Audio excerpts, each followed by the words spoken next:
We're talking about the fact that the Lakers are 0-3 now and in trouble. And by the way, that was a huge momentum game for them, not just because of the way they came back in overtime. Staples, after the drama and the emotion of the close loss to Houston at home, to win a game like this. Now all of a sudden you're 1-2, no problem. You just beat the Spurs, a 47-win team that just, without Kawhi really last year, who just added DeMar DeRozan.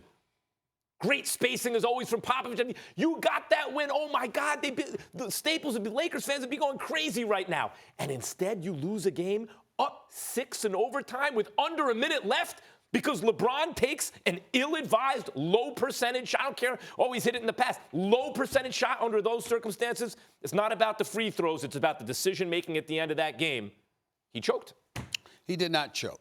You're wrong about that. And the reason why you're wrong about that is because choking, in my opinion, is when you do things that you always do, and then in pressurized moment, you deviate from it and do something different. That's not what LeBron James did last night. LeBron James did what he always does. The fact of the matter is that he's never been trustworthy at the free throw line. Had you made the point, Max, had you made the point that LeBron James launched that shot because he was scared to go to the free throw line, and that is why you got on him, I would agree with that. Because LeBron James, the one thing, and I'm not disrespecting him, he has said this in his career. As recently as last season, I believe, he said his goal last year, 2 years ago, he was quoted as saying, if I remember correctly, his goal was to shoot 80% from the free throw line. He's a career 73.9% free throw shooter. Even though he has made free throws in clutch situations with the game on the line, there have been many occasions late in a game, late in the fourth quarter, or in overtime where he's missed free throws. He'll miss the front end of a 1-and-1, or he'll miss 2 free throws or whatever. But the reason why we don't call it choking, it's choking if you Steph Curry, who shoots about 90% for the free throw line, and suddenly you can't make it in a pressurized moment. If that happened to him, that would be choking. If somebody like Steve Nash was at the free throw line money, that would be choking. Or Kevin Durant, an 88% shooter for the free throw line. If somebody like him missed a free throw, that would be choking. I don't think it's choking when LeBron misses a free throw because I'm really surprised. 50% of the time, when LeBron James goes to the free throw line in a clutch situation, I'll say he's missing one of them.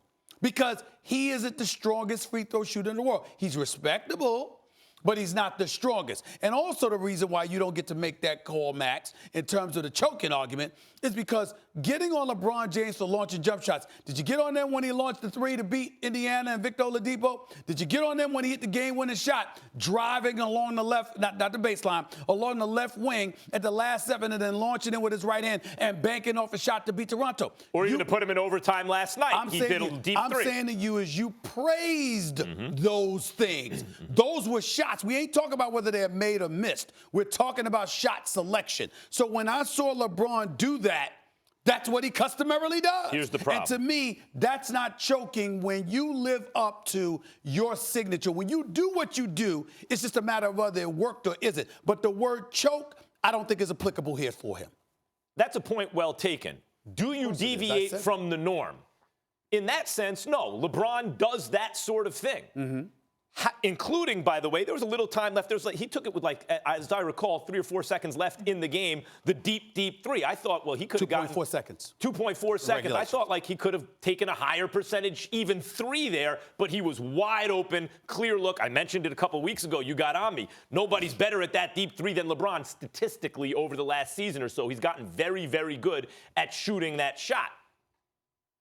In this case, Stephen A., you talk about him on the free throw line. You think he's 50-50 in the playoffs under pressure. In fact, he's a 73. I don't mean it statistically. I know he's a 72.9% shooter. Shooter from the free throw line in the regular season. He's 74.3 in the playoffs. In other words, he's the same shooter from the line in the playoffs and the regular season, and he ain't that bad. He's okay. You'd like to be a little better. Not that bad. I'm just talking about, you see somebody and you're like, hey, he's going to miss one of these. The odds that by the way, he could have missed one of them. That goes to double overtime if he misses one.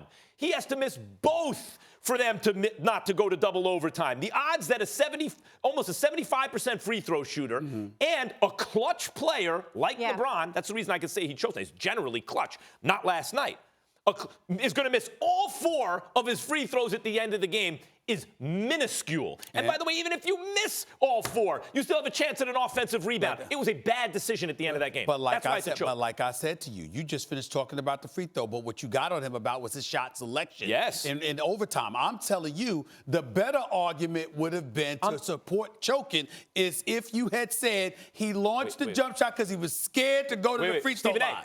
You can make my claim does not eliminate that.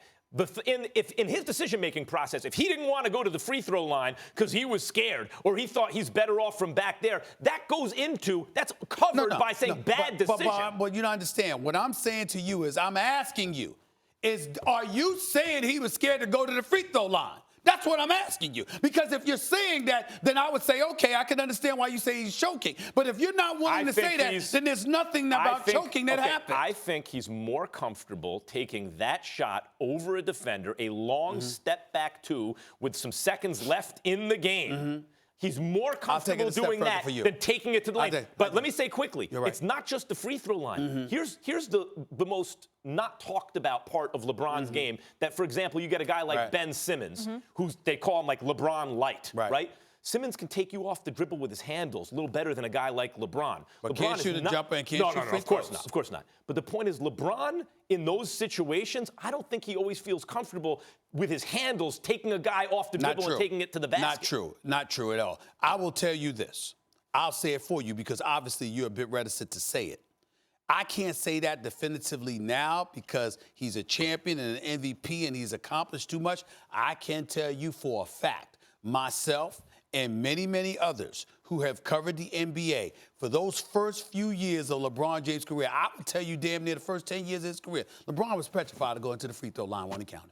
He wanted no part of a free throw line. He wasn't scared of anything more than the free throw line.